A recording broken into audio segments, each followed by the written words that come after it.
कि हरियाणा में आज 21वां राष्ट्रीय युवा महोत्सव ये कार्यक्रम आपने हरियाणा को दिया। मैं इसके लिए भारत सरकार का आपका बहुत बहुत आभार प्रकट करता हूं। ये 5000 युवा साथी देश भर के सब प्रांतों से यहाँ आए हैं।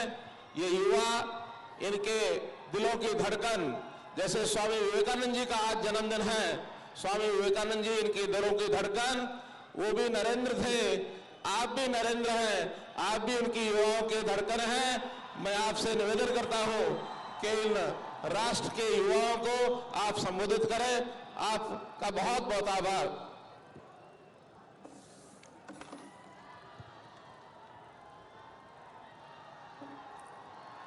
हरियाणा के मुख्यमंत्री श्रीमान मनोहर लाल खट्टर जी, केंद्र में मंत्रिपरिषद के मेरे साथी श्रीमान विजय गोयल जी, मंचस्थ अन्य सभी गणमान्य अतिथि और मेरे प्यारे नौजवान दोस्तों, आप सभी को 21वें राष्ट्रीय युवा महोत्सव की बहुत बहुत बधाई। समय की कमी की वजह से मैं रोहतक में आप सबके बीच नहीं हूं, लेकिन मैं जो तस्वीरें देख पा रहा हूं उसे लग रहा है कि जैसे आज ये महोत्सव भी 21 वर्ष का युवा हो गया। देश के अलग अलग कोने से आए मेरे नौजवान साथियों के चेहरे पर इतनी ऊर्जा दिखाई दे रही है, जैसे आज रोहतक में युवा महोत्सव के साथ ही प्रकाश महोत्सव भी मनाया जा रहा है। आज राष्ट्रीय युवा दिवस है। स्वामी विवेकानंद जी की जन्म जयंती में आप सभी के माध्यम से देश के हर नौजवान को इस विशेष दिन की बहुत बहुत शुभकामनाएं देता। स्वामी विवेकानंद इस बात का सबसे उत्तम उदाहरण है कि अल्प अवधि में भी कितना कुछ हासिल किया जा सकता है। उनका जीवन बहुत कम समय का था। स्वामी विवेकानंद युवा शक्ति के असीम प्रेरक है। स्वामी विवेकानंद जी कहते थे, हमारे देश को इस समय आवश्यकता है लोहे की तरह ठोस मांसपेशियां और मजबूत स्नायु होने वाले शरीरों की। आवश्यकता है दृढ़ इच्छा शक्ति संपन्न युवाओं की। स्वामी विवेकानंद जी ऐसे युवाओं का निर्माण करना चाहते थे जिनमें बिना भेदभाव के एक दूसरे के प्रति प्रेम व विश्वास हो। युवा वह होता है जो बिना अतीत की चिंता किए अपने भविष्य के लक्ष्यों की दिशा में काम करता है। आप सभी युवा जो काम आज करते हैं वही तो कल जाकर देश का भविष्य बन जाता है। साथियों, आज देश के 80 करोड़ से ज्यादा लोगों की आयु इस समय 35 वर्ष से भी कम है। स्वामी विवेकानंद के बताए मार्ग पर चलते हुए आज भारत में एक ऐसे युग की शुरुआत करने की क्षमता है जो विश्व गुरु बन सकता है। आज मेरे जो नौजवान साथी इस वक्त रोहतक में हैं, उनके लिए हरियाणा की ये धरती भी बहुत प्रेरणादायी है। हरियाणा की ये धरती वेदों की है, उपनिषदों की है, गीता की है, ये वीरों की है, ये कर्मवीरों की है। जय जवान जय किसान की धरती है। ये सरस्वती की पावन धारा है। अपनी संस्कृति, अपने मूल्यों को सहेज कर आगे बढ़ने का लगातार प्रयास इस धरती से सीखा जा सकता है। मुझे खुशी है कि इस बार राष्ट्रीय युवा महोत्सव की थीम है यूथ फॉर डिजिटल इंडिया। इस महोत्सव के माध्यम से युवाओं को रोजमर्रा की जिंदगी में डिजिटल तरीके से लेन देन की ट्रेनिंग दी जाएगी। मेरी उस महोत्सव से कि मैं ट्रेनिंग लेने वाले हर युवा से अपील है कि जब वो यहां से ट्रेनिंग लेकर जाएं तो अपने आसपास के कम से कम 10 परिवारों को डिजिटल ट्रांजैक्शन करना सिखाएं। लेस कैश, कम नगद वाली अर्थव्यवस्था बनाने में आप सभी युवाओं की बहुत बड़ी भूमिका है। इस देश की बर्बादी का कारण काला धन है, भ्रष्टाचार है। अगर इसे मुक्त कराने की लड़ाई को आगे बढ़ाना है तो आप नौजवान बहुत बड़ा योगदान दे सकते हैं। इस वर्ष राष्ट्रीय युवा महोत्सव का शुभारंभ बेटी के रूप में चुना गया है।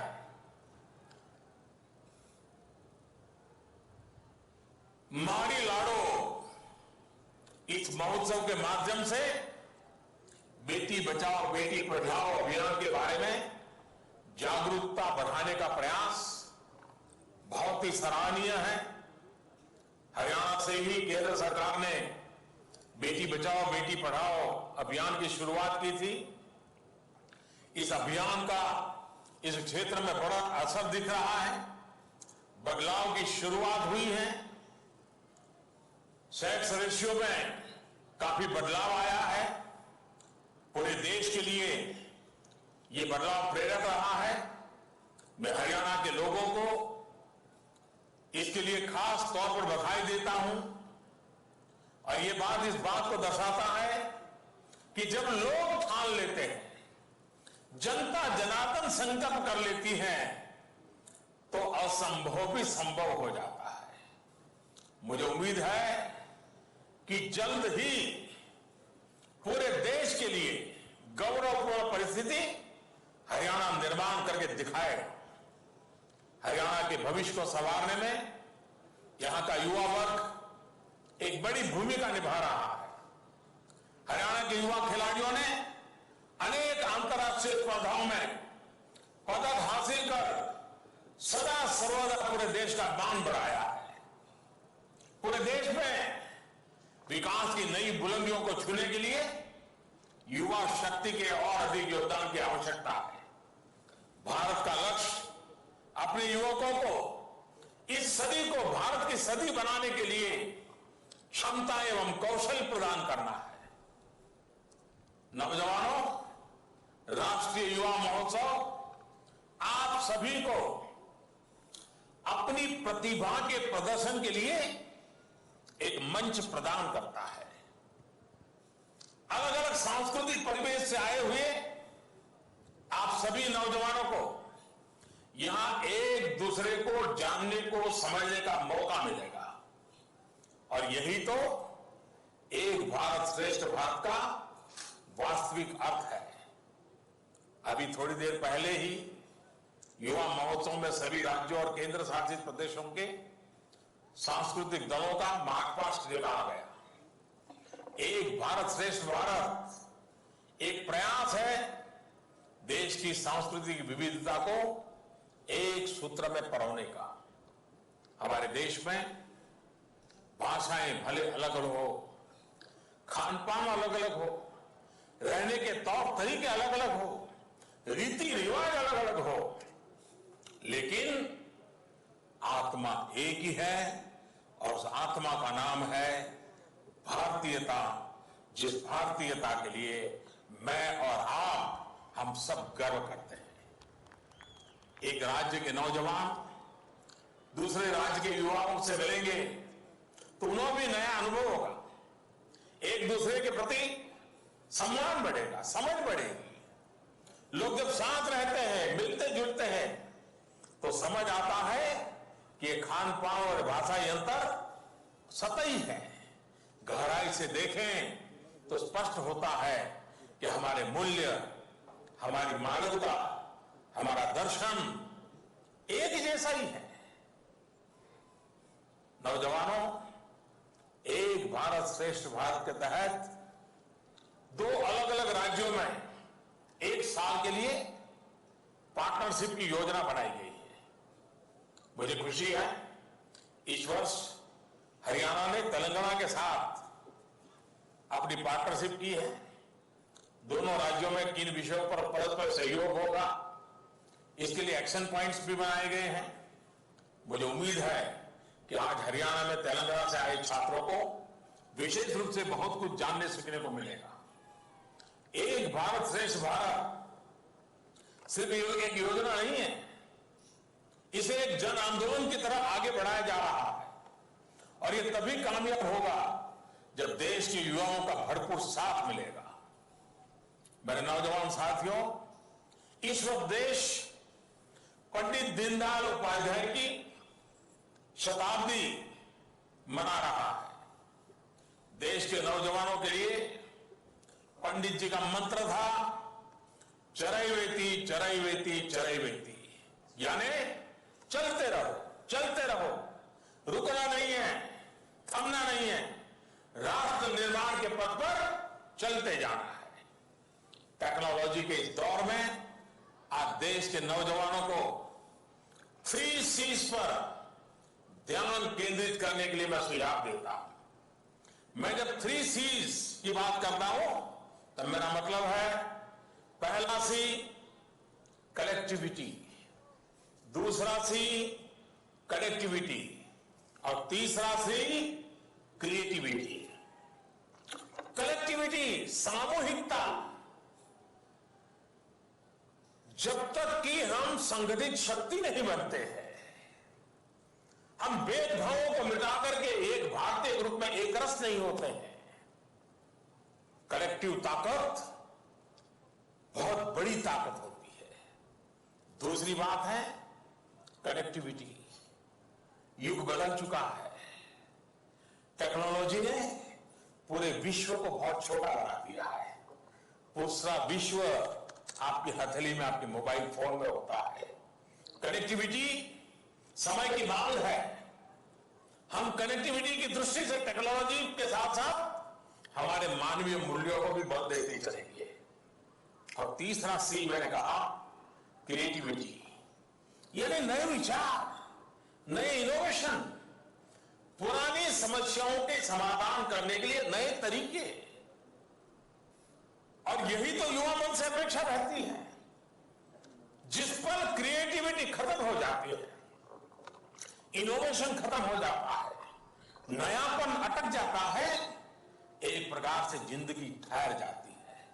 और इसलिए हमारे भीतर क्रिएटिविटी को जितना अवसर दे, हमें देते रहना चाहिए।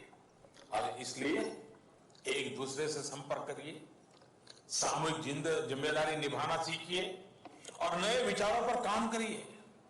अपने नए विचारों को ये सोचकर समाप्त मत होने दीजिए कि ये तो बहुत छोटे हैं या फिर दूसरे लोग क्या कहेंगे। याद रखिए कि दुनिया में ज्यादातर बड़े और नए विचारों को पहले खारिज ही किया गया है। जो भी मौजूदा सिस्टम होता है वो नए विचारों का विरोध करता ही है।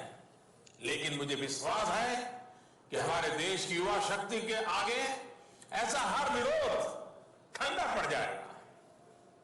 साथियों, आज से 50 से भी ज्यादा वर्ष पूर्व एकात्म मानववाद पर बोलते हुए पंडित दीनदयाल उपाध्याय जी ने जो कहा था, उसमें भी देश के युवाओं के लिए बड़ा संदेश है।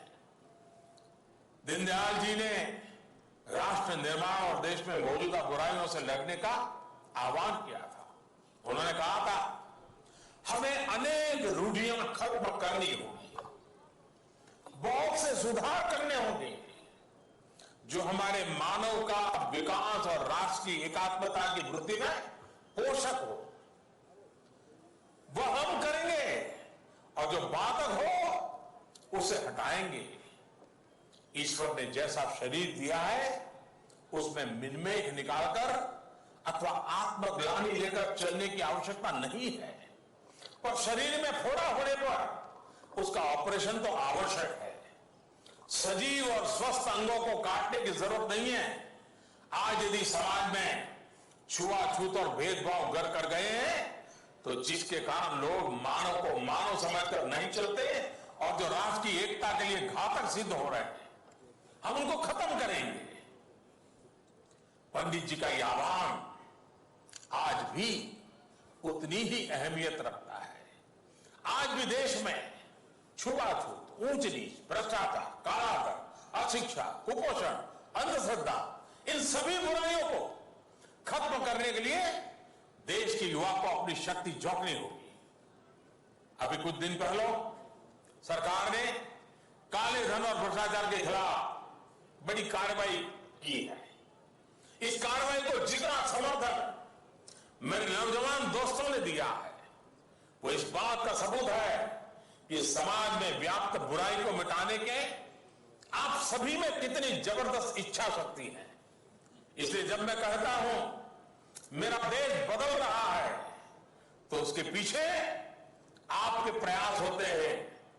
देश के अलग अलग हिस्सों में हजारों लाखों नौजवान अपनी अपनी तरह से सामाजिक कुरीतियां और चुनौतियों से लड़ रहे हैं। यही नहीं, वो ऐसे ऐसे नए विचार सामने ला रहे हैं कि मैं उन्हें नमन किए बिना नहीं रह पाता। अभी कुछ दिन पहले मन की बात में मैंने एक बिटिया का जिक्र किया था, जिसने आइडिया दिया कि शादी में मेहमानों को गिफ्ट के तौर पर आम के पेड़ दिए जाएंगे।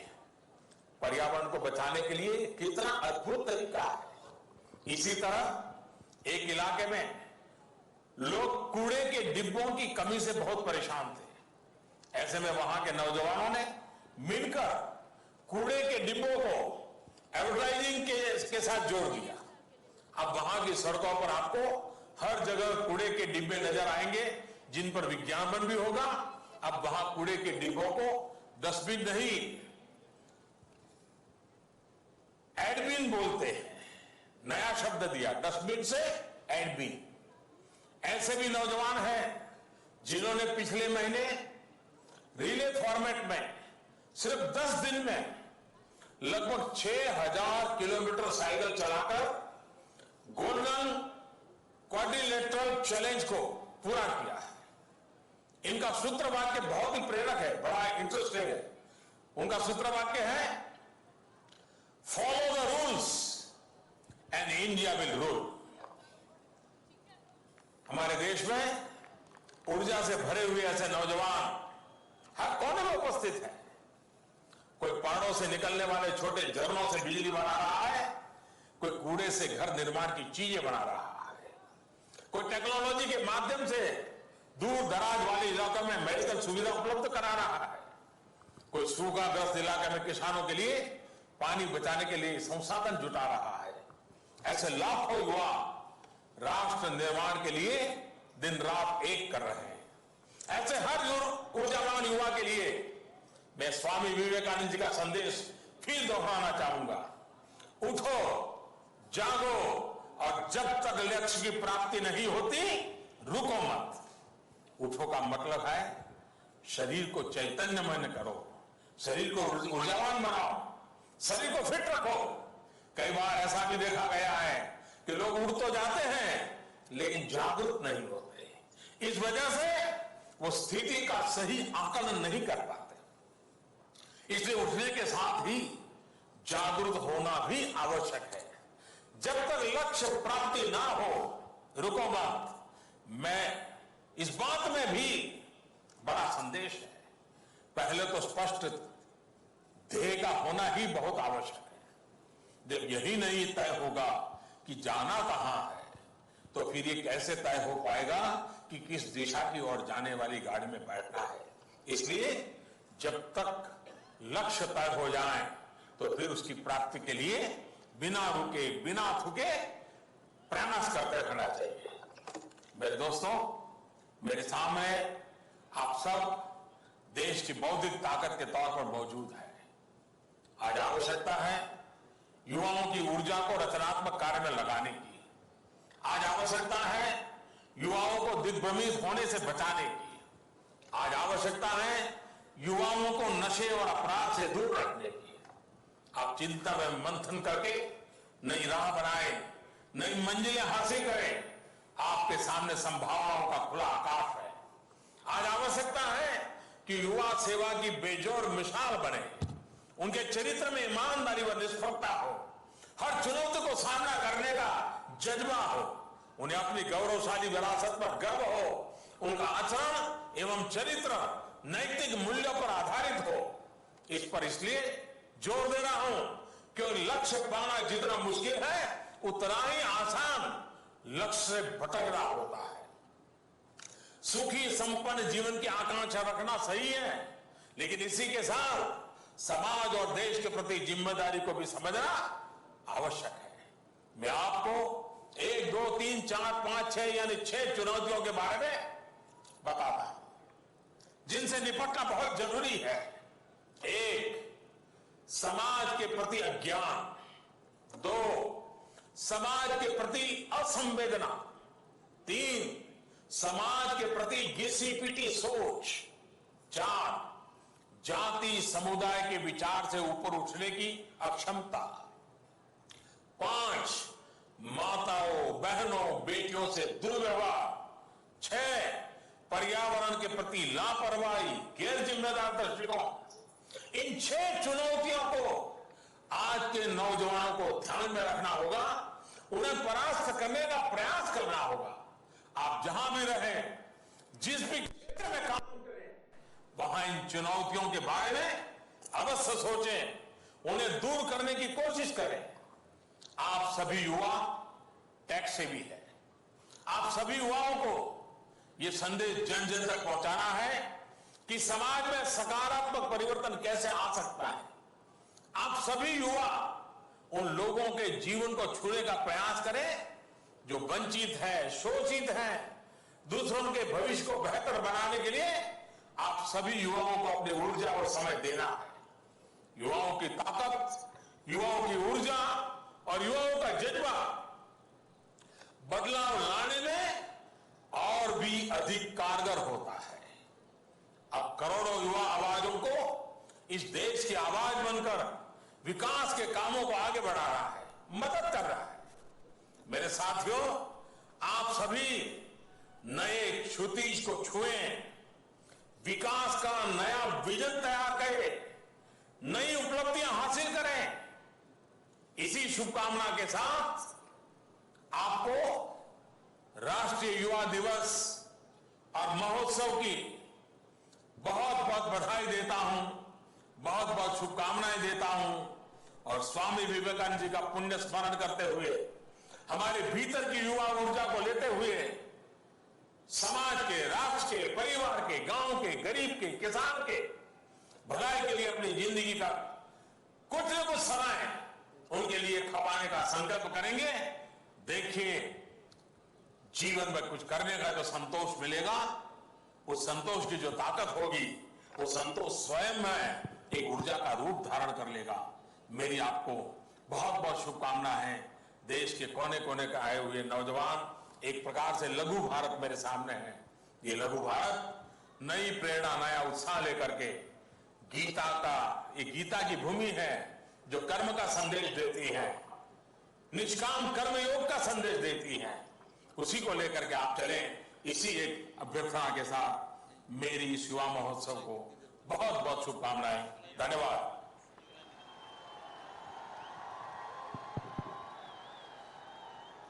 प्रधानमंत्री जी, आज मुझे पता है कि आपका समय इतना व्यस्त है। उस व्यस्त समय में से आपने हमारे लिए इतनी दूर से इस वीडियो के माध्यम से, वीडियो कॉन्फ्रेंस के माध्यम से हमको मार्गदर्शन दिया। मैं इसके लिए आपका बहुत बहुत आभार प्रकट करता हूं और आपको विश्वास दिलाता हूं कि युवाओं को जो संदेश आपने दिया है, हम भी प्रेरणा उनको देंगे कि वो इस काम के खरा उतरे। खास करके कैशलेस की ट्रेनिंग में हम यहाँ प्रोग्राम करने वाले हैं। इस ट्रेनिंग के अंदर वो सहभागी बनेंगे और निश्चित रूप से लक्ष्य को पूरा करेंगे। बहुत बहुत धन्यवाद आपका जी, बहुत बहुत धन्यवाद।